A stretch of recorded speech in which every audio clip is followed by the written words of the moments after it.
Finally आज तो दिवस आला होता ज्याची मी वर्षभरापासून खूप आतुरतेने वाट पाहत होते. नमस्कार, कसे आहात तुम्ही सर्वजण? आय होप तुम्ही सर्वजण खूप जास्त ग्रेट असाल. तर आज मी दिवसाची सुरुवात इथे मॅगी खाण्यापासूनच केली होती. त्यानंतर आम्ही गेलो होतो स्नॅक्स शॉपिंगसाठी दुकानात. खूप जास्त स्नॅक्स घेतले आणि त्यामधलाच एक होता अमूल बदाम शेकर, जो की खूपच जास्त टेस्टी होता. बाहेर इतकं जास्त ऊन पडत होतं म्हणून मी इथं दही आणि साखर खाल्लेली होती. घरच्यांच्या फरमाईशीवरून मी इथं मस्तपैकी क्रिस्पी टेस्टी डोसा बनवलेला होता, जो की त्यांना खूप जास्त आवडला होता. प्रवासात मी इथं घेतला होता आईस्क्रीमचा डब्बा, जो की मी खाल्ला.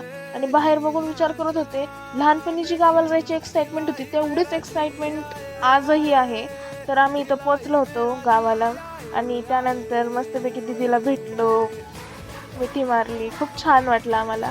त्यानंतर मस्तपैकी ड्रेस वेअर केले, त्यानंतर मेकअप केला, त्यानंतर मस्तपैकी इकडे तिकडे पाहत होतो, एन्जॉय करत होतो, लाईक फील द मोमेंट. आणि फायनल लुक काय असा होता.